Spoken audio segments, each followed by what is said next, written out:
Tanah adalah hak dasar setiap orang. Namun seiring dengan pertumbuhan penduduk, kebutuhan ruang huni pun ikut meningkat, sehingga mengakibatkan keterbatasan tanah untuk masyarakat, serta kurang optimalnya pemanfaatan dan penggunaan ruang, mengakibatkan kebutuhan pada wilayah perkotaan tidak terpenuhi dan mampu menimbulkan kondisi lingkungan yang kumuh. Dibutuhkan kebijakan penataan pertanahan guna mendorong penyediaan hunian dan memaksimalkan pemanfaatan dan penggunaan tanah di ruang perkotaan. Salah satu kebijakan pertanahan tersebut adalah konsolidasi tanah. Menurut Permen ATR BPN nomor 12 tahun 2019, konsolidasi tanah adalah kebijakan penataan tanah untuk kepentingan umum dengan melibatkan partisipasi aktif masyarakat.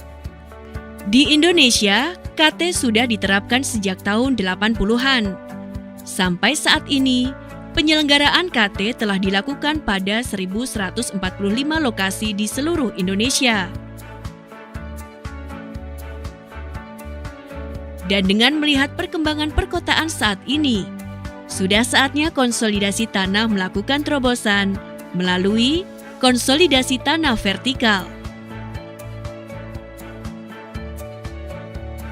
Menurut Permen ATR BPN nomor 12 tahun 2019, KTV adalah pengembangan kawasan dan bangunan yang berorientasi vertikal, bertujuan untuk membangun perkotaan terintegrasi yang memanfaatkan ruang di atas tanah, juga memberikan konversi hak atas tanah untuk masyarakat.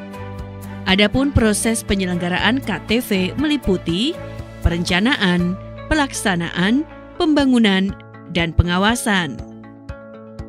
Perencanaan KTV adalah kegiatan penyiapan lokasi yang dituangkan dalam dokumen perencanaan melalui tahap penyusunan sebagai berikut.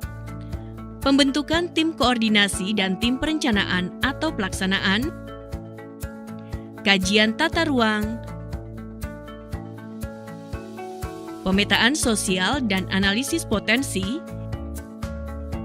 pembuatan sketch desain awal atau visioning dan penyepakatan KTV, dan penetapan lokasi. Perencanaan KT diprakarsai oleh ATR BPN, kementerian atau lembaga lainnya, pemerintah daerah, koperasi, BUMN, BUMD, BUMDes, badan hukum swasta, akademisi atau praktisi, atau masyarakat. Sumber pembiayaan KTV dapat dikolaborasikan dengan pihak swasta, APBN, APBD, partisipasi masyarakat, dan atau sumber pembiayaan lainnya yang sah. Pembiayaan pembangunan dalam KTV didasarkan pada kesepakatan antar pihak yang dituangkan dalam Akta Perjanjian Pembangunan. KTV dapat dilakukan melalui bentuk-bentuk kerjasama antara pemerintah, badan usaha, akademisi, praktisi kelompok masyarakat, dan pihak terkait lainnya.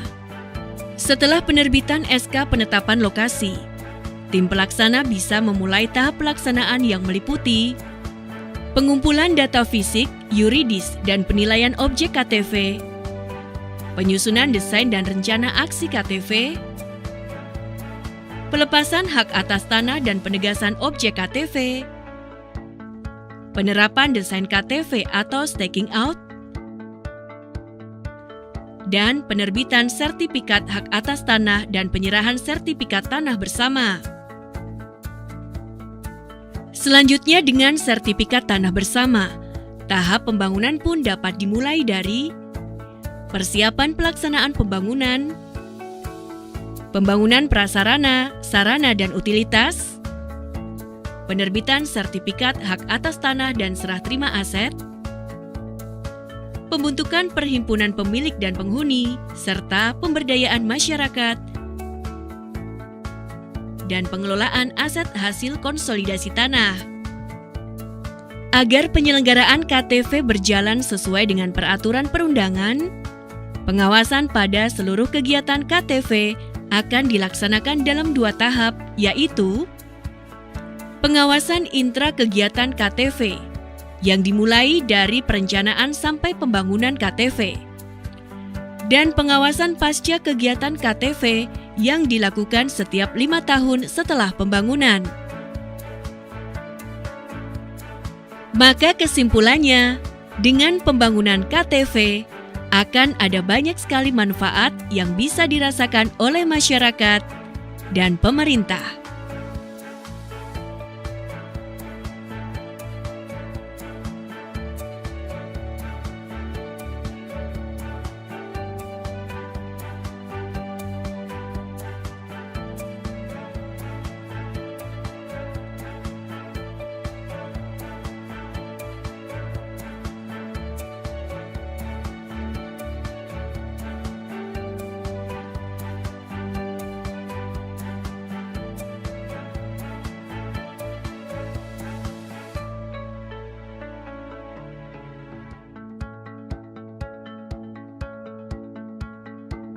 Konsolidasi tanah sebagai kebijakan penyediaan tanah dalam pembangunan sekaligus penataan atas bidang-bidang tanah membutuhkan kerja bersama seluruh pemangku kepentingan dan masyarakat.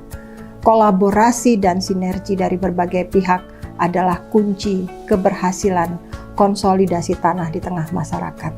Konsolidasi tanah membangun tanpa menggusur.